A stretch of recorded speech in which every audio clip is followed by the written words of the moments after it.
Hey everyone, it's Maria. There are still some tickets left for my live album recording in London at the Bill Murray on Monday, August 30th. There are two shows at 6 and 8 p.m. and you can get tickets at angelcomedy.co.uk or on my website, mariashahada.com. And I hope to see you there.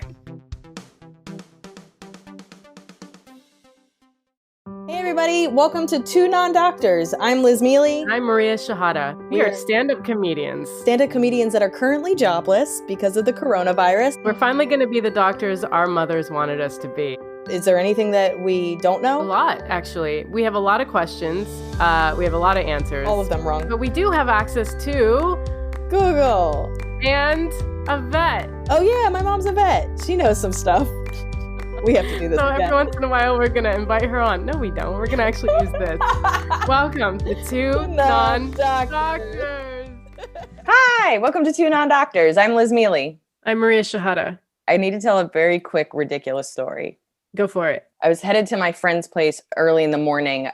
She had a leak in her bathroom and she was out of town, so I had to go meet like construction-y people at her place.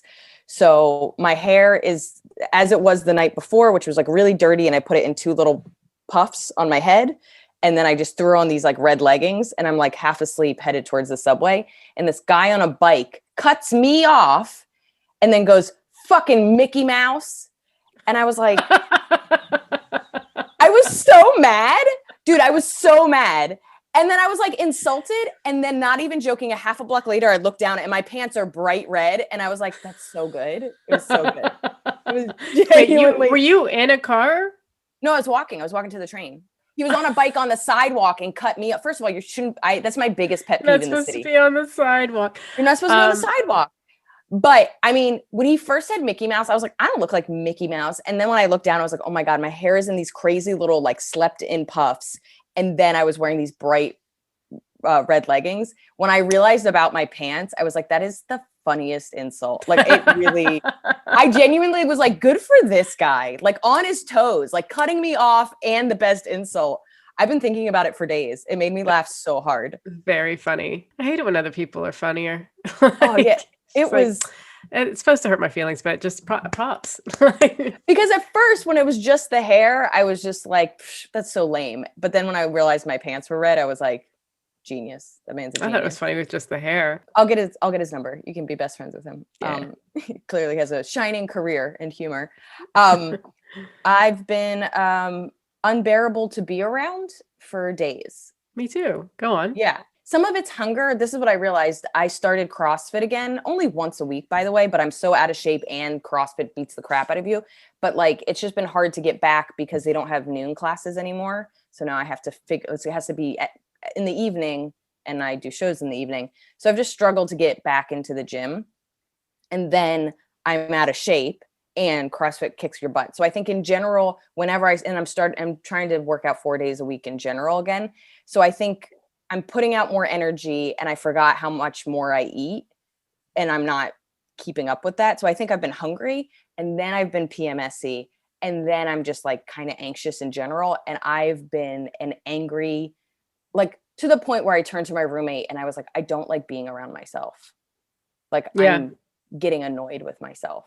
I think we had the same 4 days. Because I feel exactly the same. I've been trying to work out more and back to hot yoga. It makes me really tired, but I was PMSing, but I'm stressed about my album recording. Just like all of my thoughts are wrong and angry and like being really self-critical. I genuinely was like, when does this end? Like, I know enough not to be around other people when I'm like that. Like, I really do kind of like pull away or give some warning, like, hey, not my best today, just FYI. Especially my roommates who like don't really have a choice. I'll be like, hey, I'm like, hey man, I live here too. Yeah, sorry. But I found myself like, how do you get away from yourself? Like I found myself being like I'd have a reaction and I'm like, I just like, I hate that I'm reacting this way and I don't know how to stop. Yeah, everything's at 1,000%. All my reactions are overreacting. I think we just miss each other, you know. Yeah. I saw each other in person so briefly.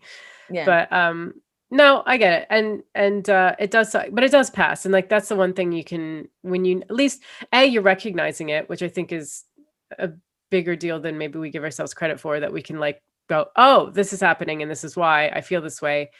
because we can recognize when we're in that much mental turmoil. I've never once actually wanted to cut myself, but like when I get in those moods, like I fantasize about it. Do you ever fantasize about it? I don't fantasize about cutting myself, but I do fantasize about doing something really dramatic, like for attention.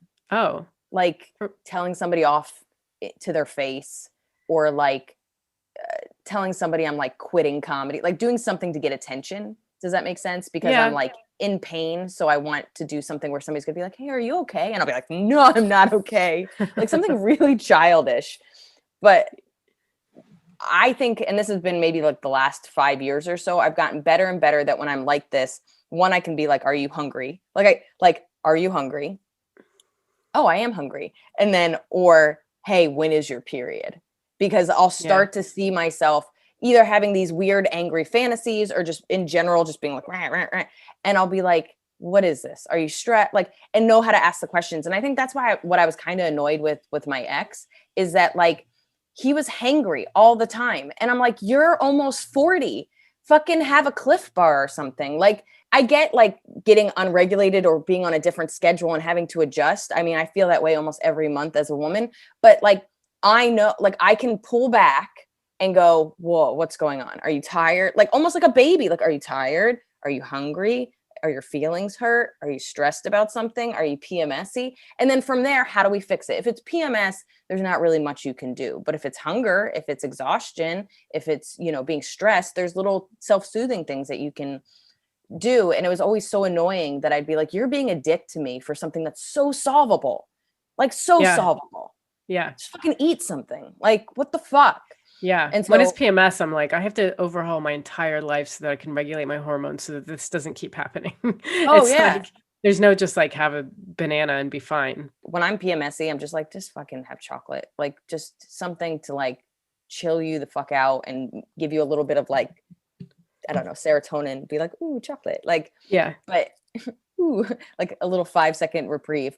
But at least I can go, hey, I'm like, I can tell people like, keep your distance. Like, yeah, I know awareness is half of it, but I think in general, like you said, it was coming, my stress and uncomfortableness was coming from so many ends that I felt trapped with myself. I mean, it sucks when you have to go out and do gigs and like be human, but if you can stay in and just lose yourself in a show and just wait for it to pass. Yeah.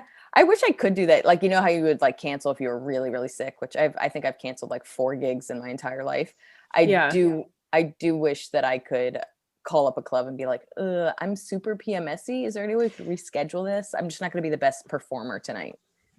Yeah, I know what you mean. I was invited to a party and I had all intentions of going, and then I just was that way. I gig every night. And so when I don't have a gig, going out is like the last thing I want to do. You know what I mean? If I'm out, I'm gigging. That's it. Like, people come to town and visit and I feel bad because I'm like, I don't want to just go to a bar for a bar's sake. Yeah. I want to make money there. Yeah. No, right. I used to be that person that I felt so obligated to always meet people no matter what. And now as I've kind of had stronger boundaries, it's like, well, I'm going to be in the city anyway for X and X and X gigs. So can we do it before? Can we do it after? So that on the days that I have no purpose in the city, I'm not going to the city. I still will, especially if somebody's like literally in town for a day. But I've gotten better about putting these boundaries of leaving my apartment for frivolous reasons when I can combine them, and then it's just one big outing. Of course, they're exhausting. You're out for like half the day when you do stuff like that. But at least it's like, well, then I have a full day in, which is so rare for us. Yeah. Definitely. Do you want to get into announcements? Yeah. Thank you to all our Patreons, everybody that supports us. We are beyond grateful. If you don't know, you can get weekly bonus episodes. You can get monthly bonus episodes. You can get stickers. You can get my book signed. You can get our stand-up. You can control our Googles. You could be a Google guest. You have so many beautiful options when you support us. So patreon.com/2nondoctors. And thank you. Yeah, follow us on the socials. You can follow us on Twitter, Facebook, and YouTube at 2nondoctors. That's the number 2, full word doctors. And on Instagram at 2nondrs. And if you have time, please leave us a rate and review because it helps us out a lot. And we see it, we feel great, we share it, and it makes our days. So, and thank you to everyone who's left nice reviews so far. I'm doing my album recording still. I think there's time in London at the Bill Murray on Monday, August 30th, 6 and 8 p.m. It's a bank holiday. Tickets are £8 in advance, 10 at the door, and it's going to be a lot of fun. And I need a lot of friendly, happy faces in the audience. So please come out if you can for that. Go, go, go. It's going to be so good. And then I am I'm kind of taking a little reprieve. I don't know. For August, but I'll be touring again in September. So I'll be in Sunnyvale, California, Oklahoma City, Fort Worth, Dallas, Austin, Houston, Texas, and then October, Chicago, Kansas City, and St. Louis. All ticket links are at lizmealy.com. And go buy my book. If you bought my book, read my book. If you read my book, review my book. Do stuff with my book. Makes me proud and supports my pockets for the future. I had a very frank talk with my editor about royalties, and he's like, oh, you're not going to get anything until December. It's twice a year or whatever, and then don't expect much. And I was like, oh, cool. Okay, well, that wasn't how you sold writing a book to me 2 years ago, but thank you. Thank you for that. Don't worry, that didn't take up my entire headspace for the past 2 years. That's fine. That's fine. I'm excited about the pennies I'll be getting. Yeah. Oh, cool. But people have been buying them at shows, and it's been really nice. And I've been signing people's books, and I don't know. I've gotten some really nice Amazon reviews and just people writing nice stuff about my book. So I took a picture of it. Some lady on Amazon wrote, I love this book. It was so amazing. Never heard of Liz Mealy. I guess I'll check her out, or something like that. And I was like, I love this. I love this, that you're going crazy cat lady into Liz's stand-up route. I'm so honored. I would love to see that transition. Just like, she wrote a quirky, fun book about cats. Let's see what her stand-up is. Oh my God. Yeah. And then she burns my book. She's like, this isn't quaint. And then her kids are like fans for life. Yeah. I'm very excited. Are you excited for fan mail? Yeah. This might be my favorite fan mail. This is from Bob. He emailed us and he said, hey y'all, big fan. Could you guys upload clips from the podcast? I saw the clip today about kiss scenes and thought it was great. Personally, I don't have time to listen to an entire podcast, but love queuing clips to watch later from podcasts I like. Just an idea. Do you want me to respond to that? Yeah. No. Thanks, Bob. But no, not doing that. We do post clips. We post 2 clips from every episode every fucking week. Yeah. Well, I mostly do the clips on Instagram and occasionally do the clips on YouTube, but I love the audacity of Bob. He's not going to listen to this, so I could give a fuck. Fuck you, Bob. I love the audacity. Have you noticed this telling people that put stuff online for free? Almost all my stand-up is online for free. Our podcast is everywhere for free. Almost everything I do is technically free. And then people ask more of you. Like, people have criticized my subtitles, that the timing is off or something is wrong with it. People criticize the sound quality. Fucking buy me a mic then, Bob. Like, you know what I mean? Like, it's just like this, like, hey, I don't really want to do this. So this thing that I don't even pay for, can you do it the way I want you to do it? It's a giant go fuck yourself. Yeah. I have a friend who's a producer, and she's like, I get so many people being mad at us for having ads. And then they'd be like, can you believe they have ads and a Patreon? And it's just like, I mean, you know, you can get ad free on the Patreon, but it's just like, you just want us to do the content for free. Like, it's costs nothing but like a few seconds of your time to hit the 30 seconds ahead button to not listen to the ads. Cause it's not like you can't skip them, like on like HBO Max or something. Skip the, I don't know. So it's just crazy. And like, like on one hand, I do like feedback because it, you know, like you kind of want to know what like annoys people or what is helpful or. No, because we didn't realize all this stuff is new to us. We didn't realize the way the ad breaks on YouTube are based on edits. So we had like 80 ads and I had no idea because I just set them up and I never looked. So now I go in and I delete almost all of them because there's so many of them. But So it's not that we don't want feedback, but it's the audacity of the feedback that was just like, come on, man. You just said, I don't want to listen to you guys fully do what you do. I only want the little fucking cliff notes of moments that you've selected because I don't actually care. What made him become even fan? Is it our stand-up? Did he just watch a clip and he's like, I love these girls? But it's like, at least try on the whole podcast first. Yeah. And it just takes up a lot of time, and we're doing a million other things. And like, you've even flat out said, if I wasn't in charge of like clips and stuff, you were like, I would never be as consistent with this. I would, it's impossible. It takes so much time to do all the stuff that we do. And then, so just somebody just casually being like, you should do more stuff. And it's just like, it genuinely made me laugh because it is so commonplace in both realms that somebody goes, hey, I don't give back or don't even know how you actually make money. But I know you put a lot of effort into this and I would like you to put more effort in because it's not really suiting my needs. Thanks so much. I can't believe that guy wrote an email saying that. So Bob, you'll never hear this, but thank you for writing in. We mostly don't appreciate it. I told you. I don't know. You're PMS. You're in a special mood. Bob, thanks for listening for whatever you do listen to. No, we won't do the clips, but thank you. Full-fledged Liz today. Okay, Googles. Yeah.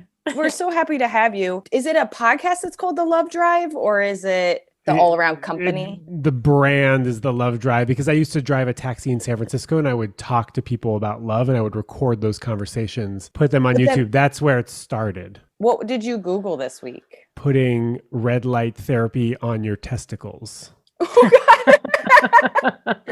God. Okay, what is the first question? Let's start with red light therapy. Yeah, let's start with red light. So red light therapy is like a mix of ultraviolet and just red light that you can apply to parts of your body for like health benefits. People put it like a mask on their face, right? Yeah, or you can apply it to injuries. You know, like if you have an elbow thing, you can put some red light on there and it's supposed to help. Does it smooth them out? It's I don't know if it smooths them out, although we all love smooth testicles, no wrinkles, just a number one thing I look for. Yeah. Just an orb, sort of like it's like this, you know, like a. Yes. So purportedly for an increase in testosterone, better erections, more blood flow. Did you read this somewhere? Or oh yeah, it's all over the internet. You can just type in red light therapy balls and you'll get everything that you're looking for and more. And were you a little bit hesitant to put some like light against your balls just in case? Not in the least bit. Totally I've subjected my balls to so many worse things than a little bit of red light. I started all this because I was like worried about my testosterone levels, which are fine, by the way, if anybody's wondering. But I was concerned. I was just concerned. Like next question gone. Okay. Yeah.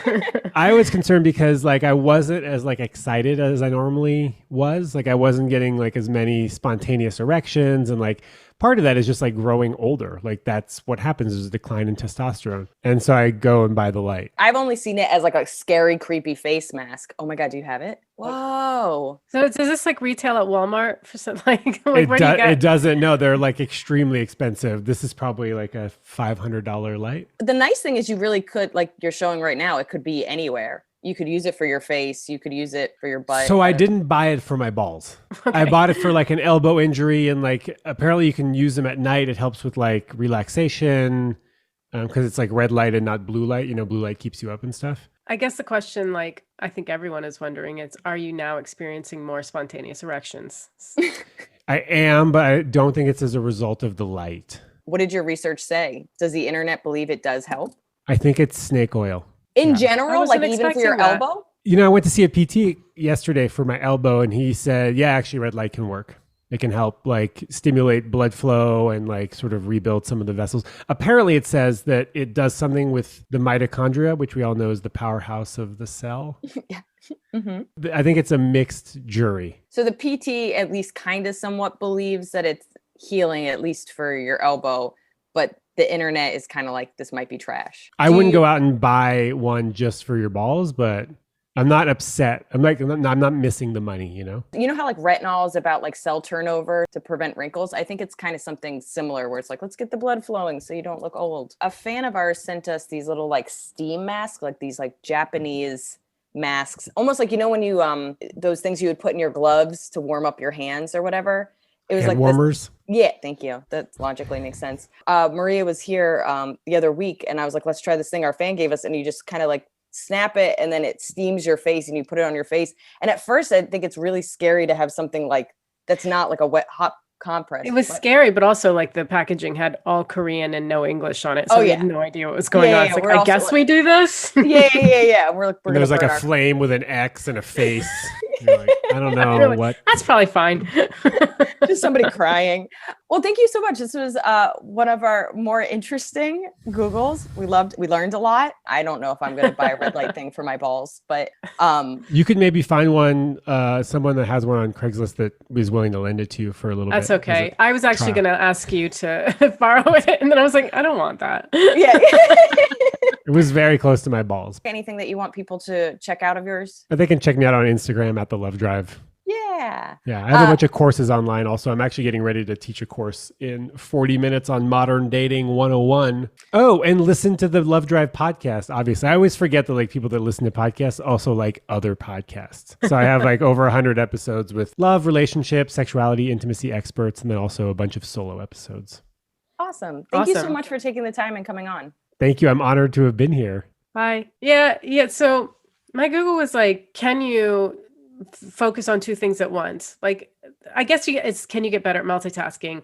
But like two things at the same time. Like, can you like train yourself to do that and get better at that? Because like all of our attention's divided all the time now. Because I'm sure as people listening to this podcast, they're also driving and eating a burrito, or they're doing a million other things, or they're like going through Facebook, and we're just babbling in the background. I almost exclusively clean while listening to podcasts. Yeah. I learned French when I get out of the shower. So I'm getting dressed and putting on lotion and stuff. That's when I'm learning French. How much French do you know? None. Couldn't even say it in French. Oh yeah. Rien. Nothing. That's not R though. That's the problem with French. I just wanted to know if it was like a skill you could get better at, like turn that frown upside down type thing. It's just like being divided attention is a bad thing, but if you get really good at it, maybe you can learn to do 100 things at once. And you always see these like jugglers or people who can do, it's, like the tap your head and pat your stomach at this. I'm actually doing it right now. You can't see. And, as comedians, when we're talking to an audience and we're telling our jokes, we're also taking in everything that's going on with the audience, all of their faces, I'm criticizing myself. I'm like, I forgot to do that joke. I have like things are going on up there. Oh yeah. There's a million different things going on. But what I learned is that you can never do two things at once with the same amount of attention. Yeah, I figured that. Just never going to happen. You can get good at switching between things very quickly. So it's like, I guess it's like if you're playing guitar, I don't know. Like, I don't know how to make it like the difference between your two hands doing two different things and being able to do that. But I can't read an email and talk to somebody at the same time. Oh yeah. I mean, even when I think about reading an email while having music on, the music gets softer. Like the music in my mind gets quieter and I'm not listening with the same intent as if I was walking down the street listening to it. And that is called executive order, I think. Let me just look real quick. So that's a very a thing they talk about is that like when you are doing two things at once, one thing. So like say your kids are like playing in the background and you're watching TV. So the TV will take precedence, and unless like a kid starts screaming, TV will take precedence, and that's executive order. I think it's the same reason why when you try to like executive system. Like when you try to look for like a parking spot and you turn the music down, like, or you're about to parallel park and people are like, why do you do that? But it's just like your brain is like, I got to focus. Yeah, exactly. So I guess like you can get better at doing multiple things like in a row, like switching between everything. You can get better at switching, but you'll never be able to focus over here and do two things at once.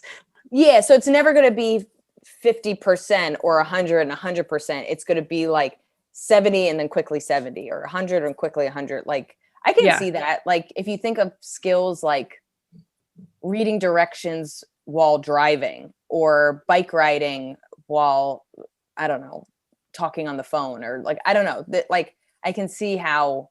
But that's why they say when you're exercising, like you're doing cardio, you shouldn't be like, if you're on the treadmill, you shouldn't also be like watching TV while you're doing it, because like I guess you won't get as hard of a workout as if you were really focusing and like, say like, you know, you are engaging your core while you were running. You're not doing that kind of thing. If you're watching TV, you're sort of mindlessly running, like, so you won't get the same. Yeah. I mean, I think there's always, when you have a full focus on your body and what you're breathing, how your body feels, staying tight or loose in certain areas. Like, I totally agree. But I also know, like, in general, I wouldn't go for a run if I had, like, no joke. I remember when it was just like an iPod or whatever, if my iPod died while I was working out, I just stopped my workout. I was like, we're done here. Yeah. Yeah. Be left alone with my body. My flatmate, like, is, if we're both watching TV, like, and we're both on our phones, she'll retain more of what happened on the TV than me. Like I will be like, oh, I have to rewind that. I have no idea what happened. And she'll be like, oh, this thing and this thing in the storyline. And you're like you were on your phone the whole time. Like she sees it. And I don't know how she does that. I do think some people are just like better at it. I'm the same way that like first of all, I get really into the TV when I'm watching it. And even though I'm a talker, I pause. Like me and my roommate, Chris, will watch stuff together. And like, I'm like, pause. Okay. Da, da, da, da, da, da. Yeah. And that's how we kind of work. I cannot do it like when they don't pause, like when you're going to talk. And I was like, no. I can't do both. Like my brain is incapable of taking in information and taking information on two different ways. So like, I've always known I need to, and I don't know if that's its own skill set or if that's part of my dyslexia or what have you, but I've never been. My nose got tickly. Yeah, no, you got very smiley. Okay. Yeah. Just, I'm not going to sneeze. It's just, you know, all the horrible shit leading up to the sneeze. That's just that. Oh, great. So my Google? Yeah, go for it. Okay. I feel like I've thought this a million times, but I wanted to get like the real answer to it. So my Google was, why do planes make you tired? I've been on a plane almost every weekend the last month. It's clearly been, I've barely been on a plane the last year and a half. And I don't know how you are, but whenever I see like a businessman getting work done, I get so mad. I'm like, how do they have the energy? Like, am I just lazy? I always feel lazy when I'm on a plane next to anybody that's like a business person. Like I try to pass out immediately. And then even like I took an afternoon flight on Sunday. So I got to sleep in, I got the normal amount of sleep and I still passed out. I was like, what is this? So basically air pressure is lower at higher altitudes, which means your body takes in less oxygen. Airlines pressurize the air in the cabin, but not to the sea level pressures. So there's still less oxygen getting to your body when you fly, which can make you feel drained or even short of breath. So it is technically, like it makes sense that you're tired, like you're literally getting less oxygen. So it made me just like kind of feel better that like maybe if I was like one of those athletes that trained at high altitudes, I could be like one of those businessmen that gets work done. Yeah. Well, they also probably get paid like 5 times as much as we do. So there's the motivation there. But like, do you ever have like that, like, okay, I'm going to be on the plane. It's 4 hours. I'm going to get all this work done. Yeah. And then you just sleep the whole way, or you don't even sleep. You just play a game on your phone or like stare at the person's head in front of you. Like I would literally do anything but work. I'm too lazy to even get my book out of the bag. I'm just like, it's by my feet. I'm not doing that. I'm not bending. Why would I bend? I can think of maybe 3 times in 15 years that I actually got work done on a plane. Yeah, no, the intention's always there though. But I'm like, I'll watch 3 movies and pass out instead. But it's just, I always just feel like it's because you're confined and it's like, I don't feel I don't feel good in the seat. I can't get work done and feel like this. Oh, yeah, everything about that situation is uncomfortable. I feel weird if I get up and go to the bathroom. I feel trapped. I feel I have no choices. I didn't bring enough snacks. I don't like their snacks. There's weird noises. Yeah. I feel like I can't keep track of time. Like, yeah. Yeah, go ahead. You do it. You do it. I was gonna say, I just always feel like I have to pee. Like I'll pee beforehand, I'll sit down, I'll pee again, and then I still I'm like, what is it about the air that makes me feel like I always have to pee? I know. I've had to pee a lot more lately, and then I feel bad I'm like, tap, tap, tap, tap, tap, me again. yeah, sorry. I could just pee here. That's an option. I've never met somebody who's been gracious about having if I'm like, I'm so sorry, but I have to pee. It's always like, and then like one time, I always forget to mention this is a pet peeve, but this might be my biggest pet peeve. It's like when you try to, no, they just move their knees over to the side and you're like, yeah, get the fuck up. Like, I don't want to have to like shove my ass against you. Just get up. Oh yeah. I don't tolerate that. I'm like, hey, that's not going to work for me. I don't care that I look small. No.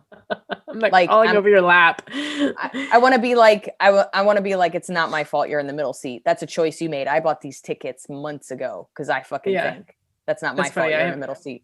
I have a new joke about like that kind of thing, but yeah. Oh, I have no sympathy for middle seat people. Even when I'm in the middle seat, I'm like, this is your fault. And you have to remember that. You did this to yourself. I would never let that happen.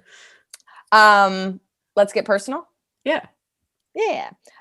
Do you think aliens exist? I can't see why not, other than like we have the magical amount of sunlight and everything else that created people. I just like, I don't know, it's such a difficult one. Yeah, like I want to believe that they are out there and they're kind of cooler. I 100%, I absolutely believe aliens exist. Why? Okay, so I don't believe ghosts exist. I think ghosts are like truly a figment of your imagination, and like it's everything. All the research about ghosts is just like you're going through emotional turmoil and your mind's playing tricks on you and blah blah blah.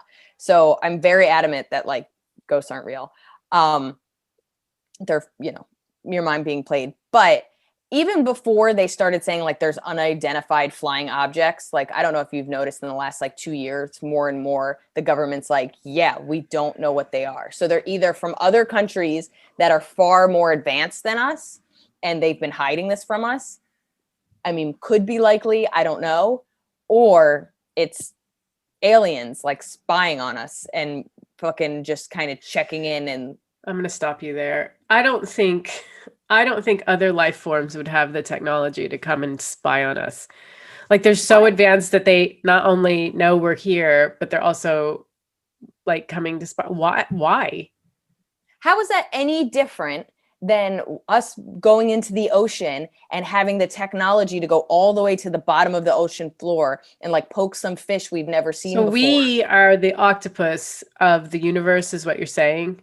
You think that they're like fishing, you think that they're, just because they're aliens, are automatically better than us and like in a higher intelligence? No, I don't think in that sense. I just think like they're, for whatever reason, they're coming in, they're going, oh, like this is crazy. If I believe they're aliens, I could believe they're aliens. Advanced aliens that are like far more intellectually advanced than us? No.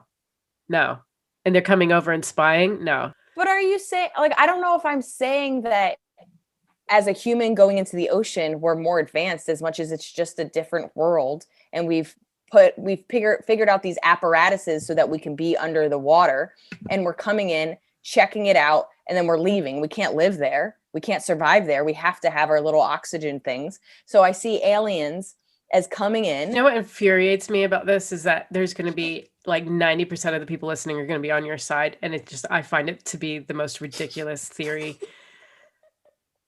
Because you are saying that you're more advanced than octopus, because octopus aren't reaching out their limbs and studying us. Like, it's not, we are. We don't know that. We don't know. They are. We read octopus. We do know that. We've seen them. We can see them with our eyes. They're not doing that.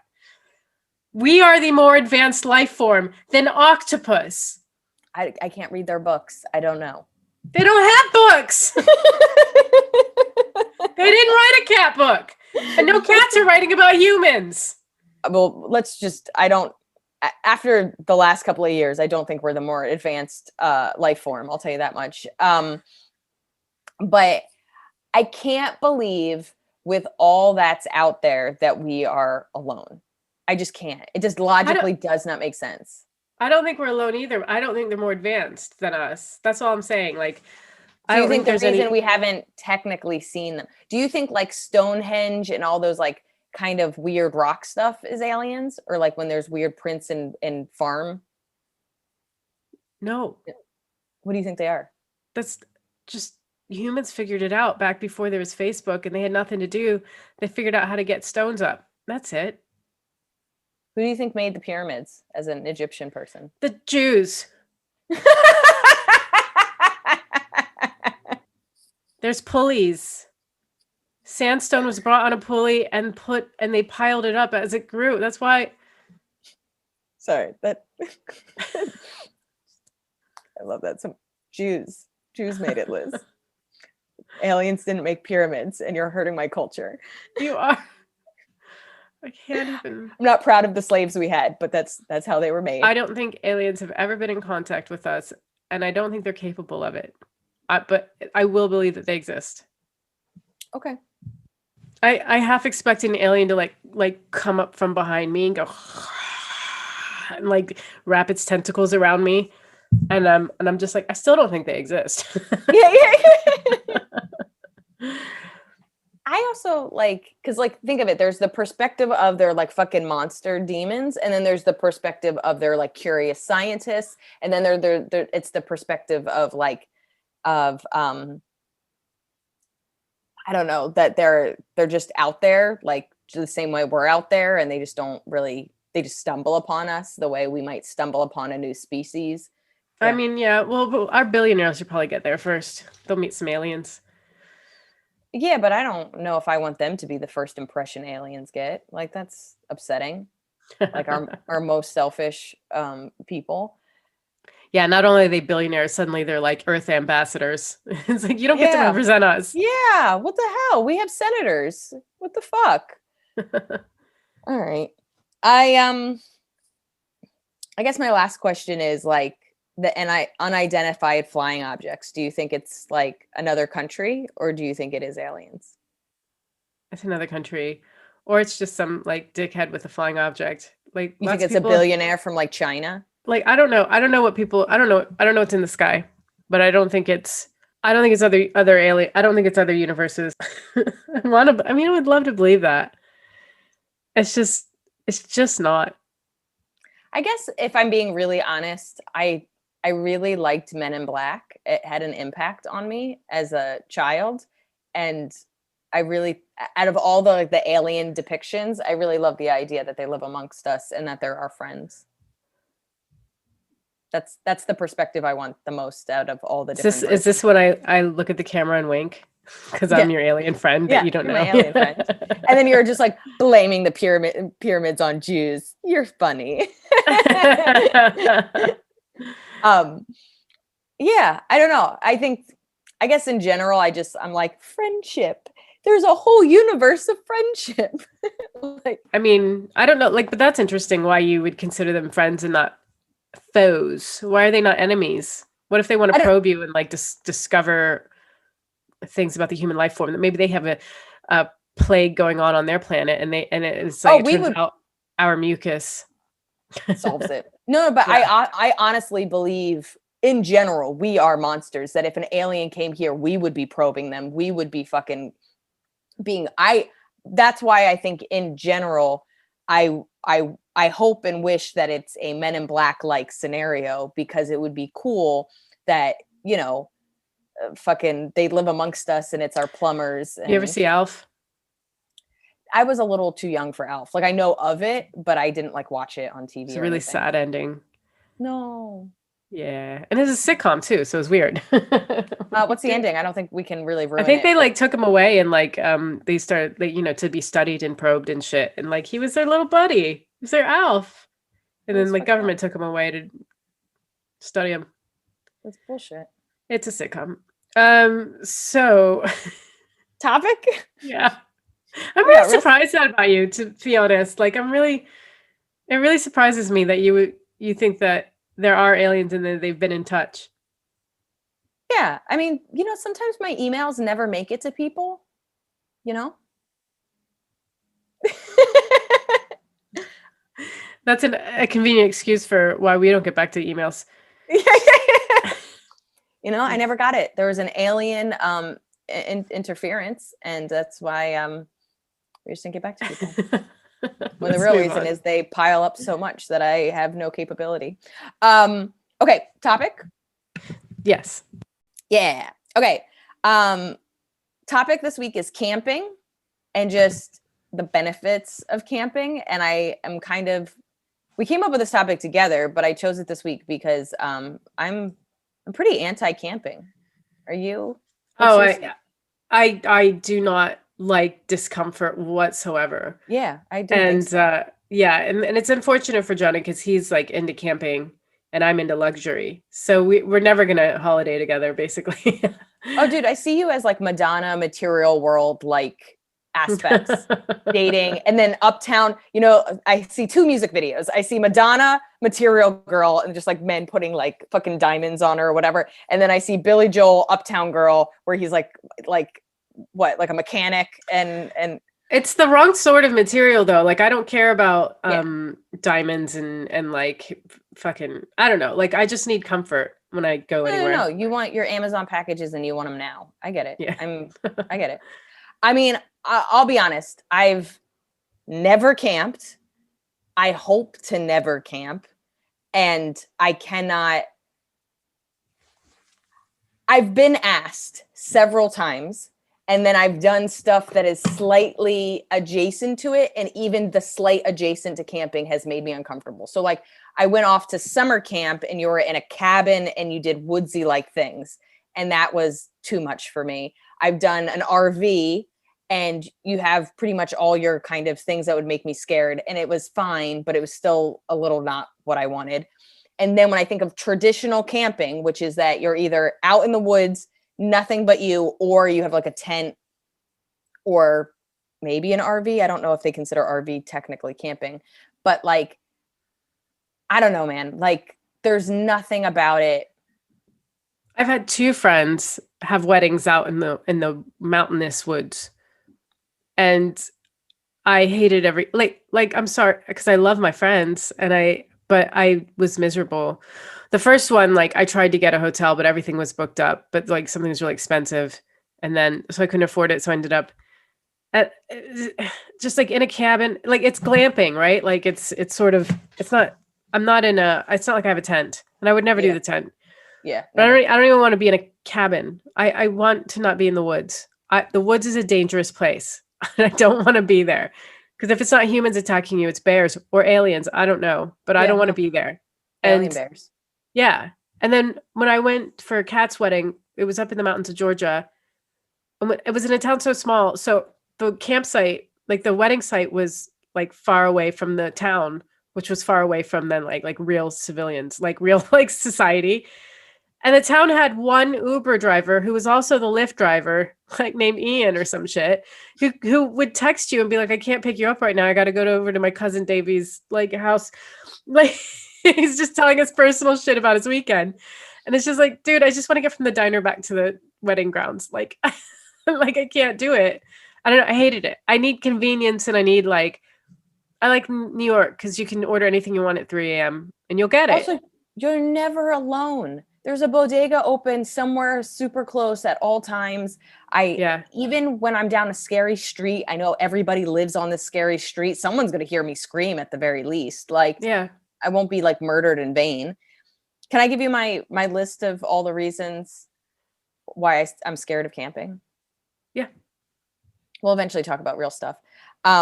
Number one, having to pee. I just, even if I have a tent, I'm going to have to leave the tent to pee. I have to pee in the middle of the night. I do not like peeing in the dark. I am not a good non-toilet peer. I'm erratic. I'm not, I don't have the skills. I like toilet paper. You and I had the same problem. You were in Jordan, but I was in Kosovo, about like being in the girls section of the military camp. Having we to were the only girls. tent. Oh my God. I'm totally... Dude, and like I was like, well, I guess I'm not peeing tonight because I'm not gonna go like out in the middle of the night. I'm on my own here, like, because all the guys were in a totally different area, and so it's just like I slept with the light on. I don't even know if I slept. And I was like, and it was like in the accommodation was basically in the bed of a truck is what it looked like. It just looked like a long bed of a truck. Dude, so technically I have camped then in some capacity. I was on an Air Force base in Jordan. I was in the girls' tent, and if I could have done it over, I would have just slept with the guys that I was touring with, because it was after a month. I trusted him, whatever. Was scared out of my mind. People were taking off in aircraft, so the whole night the tent would like blow and like, oh my God, billow, because it'd be like, and then it would be like billow, billow, the whole night, and it was probably, I don't know, let's say the equivalent of like 3 house lengths to the these kind of like cabin porter potties, like the female cabin porter potties. And the male tents and the female tents, they're all next to each other. The women's toilet cabin is next to the men's toilet cabin. But I was 100% uncomfortable. The reason we had to sleep over is because it was too dangerous after we did the show to travel at night. Like, we could have gotten hurt. So I was literally, I just didn't sleep, didn't go to the bathroom until 6 a.m. when the light started to kind of come up. And I was just so terrified. I was like, I'm not going to walk what is equivalent of almost a half a block in the dark with these kind of like murder lights, like just like one kind of shining light over the entire compound to then go pee and then come like, I mean, the same experience. Talk about not being able to sleep. My adrenaline's like, then I pee and then I'm going to try to sleep. I was like, I'll stay up with a full bladder. I didn't know you were in like a straight up tent. So you didn't even have like a lock on your tent. It so just said women only. Oh, cool. It's so bad. Cool. It's so bad. You know how fucking rapists and murderers go. And then, I have this in my Jordan joke, which is like, every single like everywhere you go, it's like, hey, if you're being sexually assaulted, make sure somebody knows. Hey, if something bad's happened, hey, if you're being harassed, you're like, hey man, your posters do nothing. I know the state of the military where somebody gets hurt or raped and you guys cover it up and do nothing. Like, I'm going to say, I might as well shout it into the ether. Nobody fucking does anything in the military. Yeah. I was like, no, thank you. I will pee in a tent. I don't like doing festivals for this reason too, because a lot of the festivals are like, get in the spirit of the festival and like camp. Like, no fucking thank you. I was in and out of Latitude. Yes. Macalinth up in Wales was like, I think they like, the whole idea is like you're with everybody and you're camping together. I'm like, where's the one hotel in the town? Because I'll buy it. Yeah. I don't want to do that. I'm not into festivals. I used to do music festivals as a teenager. And like, I spent the night a couple times in a tent, and it's just disgusting. Like, I'm glad I did it as a kid, and like, now I'm just like, I don't ever want to have to do that again. I barely liked sleepovers when I was a kid. I'm on a sleeping bag on your floor and I have to crawl over 3 girls to pee. No. So number 1 is peeing. Number 2 is murderers. It's the basis of every single camp movie is murder. Yeah. Why? I'm sorry. If you wanted to make it seem cool, make less murder in the woods movies. No. I think the only reason they do that is because, like, how else do you explain because otherwise you just use your cell phone to call people. So be like, oh, there's no signal. We're out in the woods. It's terrifying. Yeah. I'm always like, even suburbs scare me because like I'm so used to like loud city noises, and being in a suburb, it's too quiet. Yes. And so camping is just, it's like, no. Yeah. Okay. Completely agree. 3 is bears. Yes. I mean, obviously. Yeah. Yeah. I mean, also it seems realistic. I see it on the internet all the time. Bears bears are like now coming into people's homes. Again, scared of the suburbs because I'm just like, where are these bears coming from? I've never seen a bear in my life. 4 is bugs. I getting stung by like mosquitoes. They get stuck in my curly hair. I can't. Never. They live there. Spiders. I can't have things crawling on me. I don't like feeling things bite me.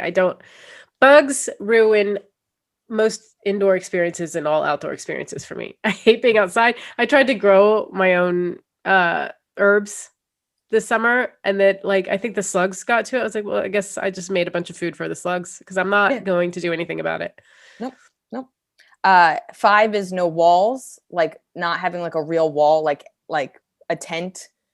No, that again, right back to murder. That's not a real shelter. No. So I'll get to the benefits of camping after this, but one of the things that are just like good food to who? Good food to who? What just because it has like a smoky vibe? No. What good food? I've never heard of any camping good food. Yeah, they're trying to have say like tins of shit or. Yeah, but they're basically saying because you're cooking over an open fire, and that's Three Amigos when they're eating bats. No, that's so funny. Number 7 is being spooked by nature. So like what you were talking about before, just the fact like those sounds, like the quietness, the sounds of like, I don't know, bats coming in and giving us COVID. Just like nature sounds really. Well, you don't know what, like if you hear a crackle, like you don't know what that is. That could be a little rodent, or it could be a man with an axe. Like you don't know. And so you have to pay attention to every little thing. And I don't find that relaxing. I find that stressful. So I'd rather be in a 5-star hotel room where I'm not paying attention to every little noise. Exactly. Getting lost. I have no sense of direction, even with Google Maps, even in a city that is like one, First Street and First Ave and everything it's a grid. I've gotten lost in a grid. What do you think I'm going to do when they're just like, make a left at the big spruce? I don't even know what a spruce looks like. I have zero survival. Number 9 is I have zero survival skills. I'm barely hanging on in a regular society. And I'm all of a sudden going to have like making a fire and like killing fish skills. Number 10 is breaking a nail. I feel that even in regular society, it's a bummer. It's annoying. Yeah. Thank you. 11 is missing work. Just in general, if I'm camping, I'm not working. How many do you have? I have one more. Okay. Because there's 12 benefits, so I thought I'd do 12 annoyances. Okay. And then just being unreachable. Just people thinking I'm probably dead and nobody ever. Yeah, I like the idea of not being like able to reach others if I need help is unappealing to me. And then them not knowing where I am, like I guess like maybe if I went camping today, I drop a pin and tell like 4 people like, hey, I'm going to these campgrounds. This is where I'm going to be. This is when I'm supposed to be back. So that at least when somebody like a week later is like, have you heard from Liz? And they're like, I think she went camping. Oh no. And then at least they'll know where to find my body. Even the thought of like a couple of Johnny's friends live out in like the south of Wales where there's nothing. And during lockdown, I guess it was kind of cool because they could leave their house because you probably wouldn't run into anyone else. But I'm like, can you even get Amazon deliveries out there? And they're like, no. Like, what's the appeal of that? I don't know. I guess we're about to find out. Okay. So this is what they say are the benefits. Stress reduction. I don't think it's stress reduction for us. So I just said it actually is very stressful. So no. Yeah. So fresh air. All right. I'll give you that. But I want to know why these things are like what physically is happening. Like obviously like fresh air is nice. Everyone loves fresh air, but I can open a window and feel just as happy. I guess with like trees and stuff. I will say in the middle of a forest, it is fresher air than us opening our window in a city. Number 3 is relationship building. I am definitely going to break up with a boyfriend trying to make a fire. That is absolutely going to happen.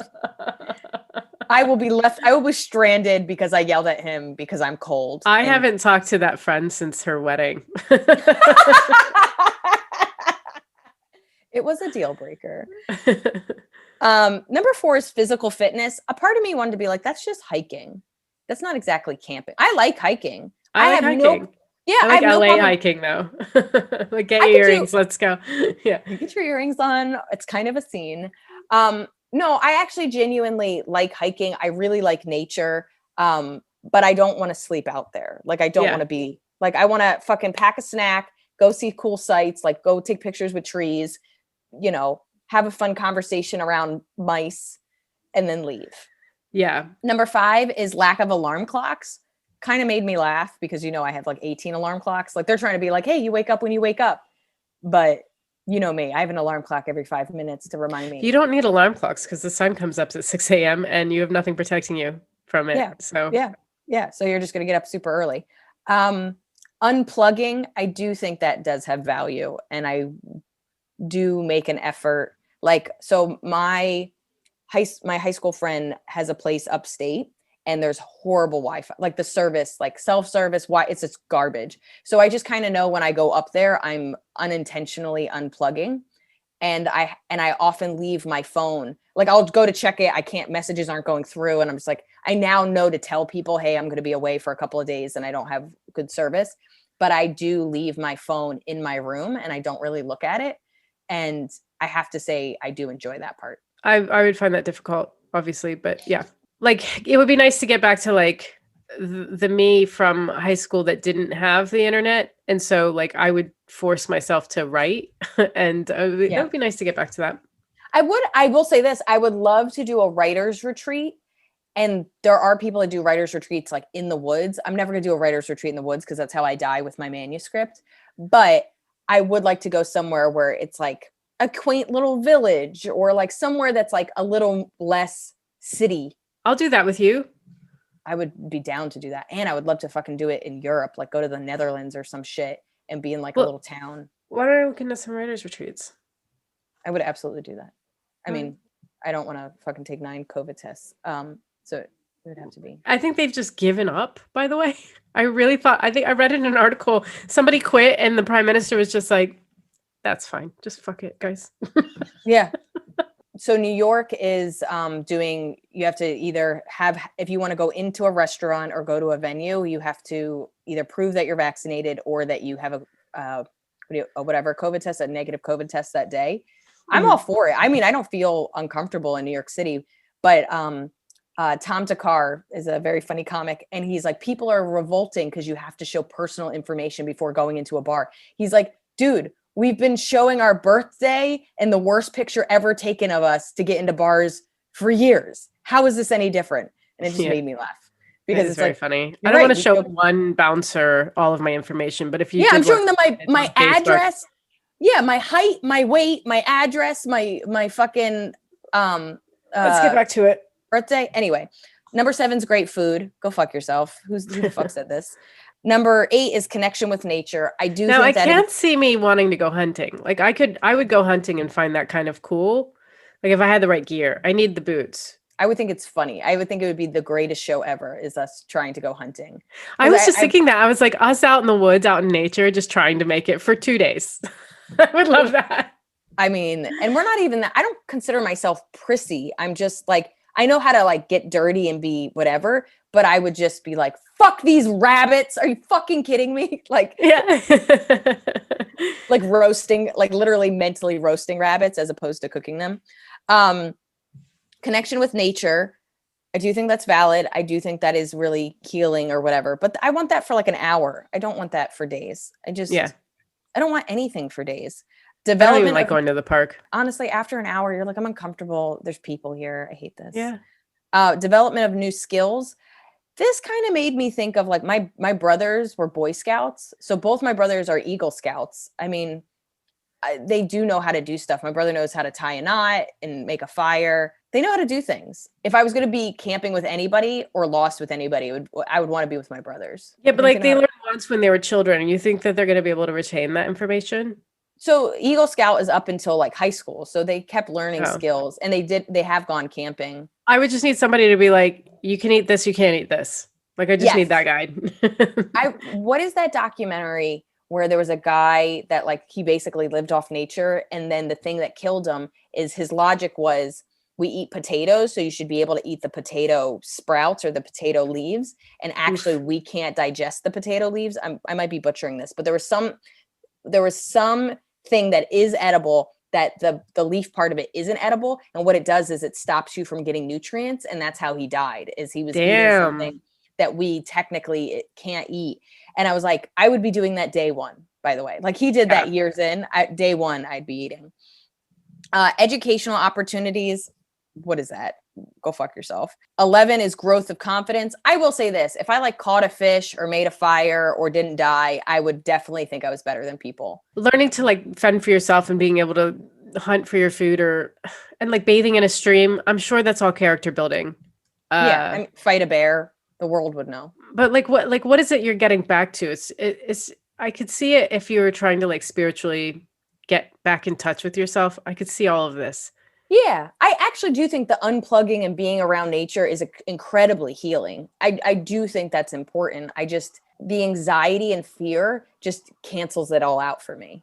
Yeah. And then number 12 was family connection. I'm assuming they think that you do this with your family or your husband or something. And there's always families that go camping for vacations. I am not from that family. Oh, neither. Oh, not at all. I guess, especially with this generation being glued to your phone, if you could really get them to get off their phone and be present, that could be really a bonding experience. And I do know my dad went camping with my brothers for Boy Scouts, and that was my dad loved. And my dad used to go camping in the 70s and stuff. Like he used to go with his uncle, who he was like they were. Yeah, but you weren't missing much in the 70s because you didn't have a phone that had a computer. Oh, they barely had TV. Come on, man. Like, there was like your another day. Dude, your options were like read books or fucking go camping. Of course, camping is dope. We didn't even pollute the earth that much yet.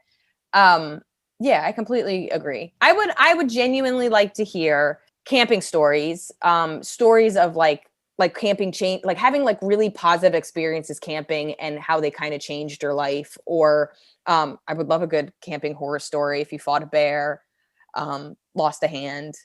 No, but I do want to hear about like what camping does for one's soul. Yeah. Because I mean, like I don't get it. So if you were explaining to someone, like say, we had to go on vacation and I was like, no camping, and you're like, yes, camping, and here's why. Sell it. No, I would. Because we have a lot of guy listeners. I would love like a good positive camping story that like fucking, switches our mentality. And then if anybody could tell me just like how to pee in the dark, that would be great. And if you know any good writing retreats in Europe. Yeah. Okay. You can write to us at 2 non-doctors. What is that, Maria? That's 2 not 4 doctors at gmail.com. And we'll see you next week. Bye.